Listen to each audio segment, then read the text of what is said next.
Bienvenue au balado Principe de base du financement, explication du financement fondé sur les coûts du SPAGJE, dans lequel nous démystifions le financement fondé sur les coûts du système pan-canadien d'apprentissage et de garde de jeunes enfants, un épisode à la fois. Je suis Paulina, votre hôte, ici pour vous guider à travers les complexités du financement et de ce qu'il signifie pour les fournisseurs de services de garde d'enfants. Mais voici la surprise. Nos invités spéciaux, qui nous aideront à démystifier ces sujets, ne sont pas des êtres humains. Ce sont des voix générées au moyen de l'intelligence artificielle qui ont le don de décomposer les choses, d'analyser les chiffres et peut-être même faire preuve d'un certain humour numérique. Cette série limitée a pour but de clarifier les principes fondamentaux du financement. Décodons donc le SPAGJE avec l'aide de voix qui ne se laissent jamais. Laissons la parole à nos invités spéciaux. Bienvenue à notre exploration des sources sur le financement des services de garde. Aujourd'hui, on plonge dans le modèle basé sur les coûts. Oui, au cœur du système pan-canadien d'apprentissage et de garde des jeunes enfants, le SPAGCA. Exactement. La mission qu'on se donne. Comprendre comment ce financement-là fonctionne concrètement pour les fournisseurs qui sont agréés. Puis d'entrée de jeu, il y a un point qui m'a frappé. On parle plus d'un financement basé juste sur le nombre d'enfants. Non, c'est ça la grosse différence. C'est plutôt basé sur les dépenses réelles pour opérer le service. Ça change pas mal la perspective, non? Pour la gestion au quotidien. Absolument. L'idée centrale, c'est que le calcul, il part des états financiers vérifiés de 2023. OK, l'année passée. C'est ça. Puis ces chiffres-là, ils sont ajustés. On pense à l'inflation, bien sûr, mais aussi, les augmentations importantes de coûts fixes. Comme un loyer qui augmente, mettons. Exactement, un nouveau bail, par exemple. Puis il y a aussi l'évolution même du service. Si un programme ajoute des places, ou étend ses heures, ou le nombre de jours qu'il est ouvert dans l'année, ça change tout. OK, donc c'est pas juste un calcul automatique d'inflation sur les chiffres de 2023. On essaie vraiment d'intégrer des changements structurels qu'on connaît déjà. L'objectif, c'est d'essayer d'anticiper les coûts pour 2025. Pour être plus près de la réalité future. Oui, le SPAGS veut améliorer l'accès à des garderies abordables, de qualité. Fait que ce mécanisme financier-là, il vise à mieux refléter la situation économique réelle des fournisseurs pour qu'ils puissent continuer, là. C'est intéressant comme approche, mais comment ça se structure concrètement? J'ai lu qu'il y avait comme quatre morceaux principaux. C'est pas mal ça, oui. Le premier, c'est l'allocation de référence. J'imagine que c'est la base. C'est ça, c'est le financement de départ, si on veut. Mais attention, c'est pas le même montant pour tout le monde, là. Ah non, comment ça varie? Ça dépend de deux choses principales. Où est situé le service de garde, puis aussi le type de service. Genre milieu familial versus une installation, une garderie. Exactement. Les besoins et les coûts sont différents, donc l'allocation de base s'ajuste. OK, ça fait du sens. Mais bon, des fois, cette allocation de base, j'imagine que ça suffit pas, surtout si les coûts sont élevés. Justement. Si les coûts ajustés d'un service pour respecter les normes, par exemple, dépassent cette allocation de référence, là, on passe au deuxième volet. Qui est? L'allocation complémentaire. C'est fait pour combler cet écart financier. Ah, OK, une aide additionnelle. Mais est-ce que c'est automatique pour tous les services qui dépassent? Non, puis c'est là qu'il y a une nuance vraiment importante. Le document explique que cette allocation complémentaire, elle n'est pas pour les nouvellement à l'ESPEC-G. Les nouveaux venus dans le système, en gros. C'est ça, les services qui viennent juste d'être intégrés au système de gestion des paiements. OK, c'est bon à savoir. Très important comme détail. Passons au troisième volet, alors. L'allocation tenant lieu de profit ou d'excédent. Le mot profit, ça sonne un peu spécial dans ce contexte, non? Oui, on pourrait dire ça. Faut pas le voir comme un profit d'entreprise, là. C'est plus une marge de manœuvre financière. Une marge? Ouais. C'est composé d'un montant de base, d'une prime, puis de montants forfaitaires. L'objectif, c'est de donner un peu d'air au service pour qu'ils puissent assurer leur viabilité, peut-être faire des petits projets ou juste faire face aux imprévus. D'accord. Donc, c'est pour la solidité, la pérennité du service. Je vois. Intéressant.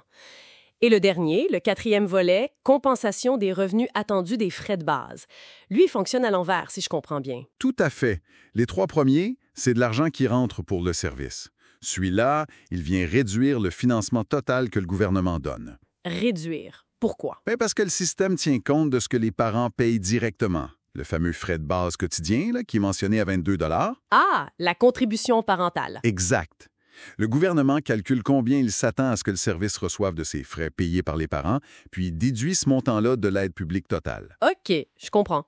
C'est pour éviter de financer 2 fois la même chose, en quelque sorte. Le public complète ce que les parents payent. C'est l'idée, oui.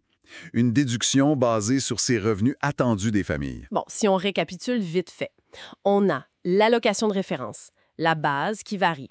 L'allocation complémentaire pour aider si les coûts dépassent, mais pas pour les nouveaux. C'est ça. Ensuite, l'allocation de profit ou d'excédent pour la marge de manœuvre.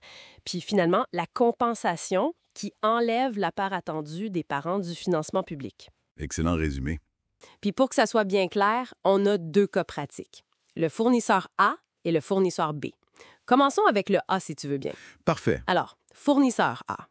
Pour l'année 2025, une fois l'inflation calculée, ses coûts d'opération montent à 110 000 OK. OK? Et en même temps, le montant de référence que la province a fixé, lui, est à 115 000 D'accord. Alors là, c'est intéressant. Comme ces coûts réels, 110 000 sont plus bas que le montant de référence de 115 000 ben, le fournisseur va quand même recevoir le plein montant de référence. Ah oui! Donc, il touche 115 000 Exactement. Il reçoit 115 000 Il n'y a pas de complément, rien. Juste le montant de référence au complet. OK. C'est comme un genre de minimum assuré. C'est pas mal ça, oui. Ça montre bien une des logiques derrière ce modèle. Offrir une stabilité financière, le montant de référence, ça agit comme un seuil, un plancher. Ça assure une prévisibilité, même si les coûts baissent un peu une année. Je vois. Ça aide pour le budget, j'imagine. Certainement. Bon. Intéressant comme filet de sécurité. Mais qu'est-ce qui se passe si c'est l'inverse? Si les coûts sont plus élevés? Regardons le fournisseur B. Oui. Lui, ses coûts ajustés pour 2025, ça grimpe à 120 000 C'est donc plus que le montant de référence provincial qui, lui, n'a pas changé, toujours 115 000 Alors là, la mécanique est un peu différente, mais tout aussi logique.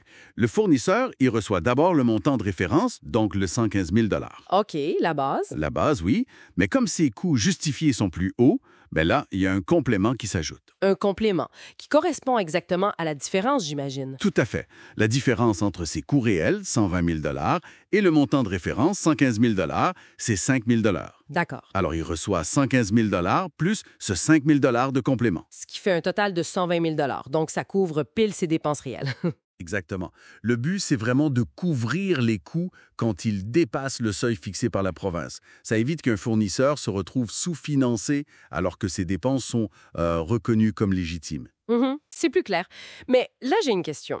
Est-ce que ce système s'applique à tous les services de garde qui reçoivent de l'argent de la province ou c'est juste pour certains? Non, et ça, c'est vraiment une distinction clé. C'est très important. Le fonctionnement qu'on vient de décrire, avec le montant de référence et le complément basé sur les coûts, ça s'applique seulement à une catégorie bien précise, ce qu'ils appellent les centres d'héritage. Et c'est là, justement, qu'on peut peut-être amener une petite réflexion finale. Ah oui? Le modèle, comme on l'a vu, il repose beaucoup sur des données du passé, 2023, puis des projections basées sur des indicateurs assez généraux, comme l'inflation ou des hausses de coûts fixes qu'on peut prévoir. Ça soulève une question importante pour l'avenir. Comment est-ce que ce système-là peut s'ajuster assez vite si jamais il y a des chocs de coûts, des affaires importantes, imprévues? Genre une grosse hausse soudaine du prix des assurances ou, je sais pas, des fournitures essentielles. Exactement. Quelque chose qui arrive un cours d'année, puis qui dépasse pas mal les ajustements standards qu'on avait prévus. La capacité du modèle à réagir à l'imprévu, ça reste un peu un point d'interrogation. Comment on gère ça rapidement? C'est tout pour une cet question épisode à des suivre. principes de base du financement, explication du financement fondé sur les coûts du SPA-GJE. J'espère que vous avez trouvé cette discussion aujourd'hui enrichissante et qu'elle vous aidera à naviguer avec confiance dans les complexités du système pan-canadien d'apprentissage et de garde des jeunes d'enfants. Si vous avez des questions, des idées ou des sujets que vous aimeriez que nous explorions, n'hésitez pas à communiquer avec nous. Restez à l'écoute pour les prochains épisodes où nous continuerons à décortiquer le financement de façon claire et accessible. À la prochaine fois! Je suis Paulina et je vous remercie de m'avoir écouté.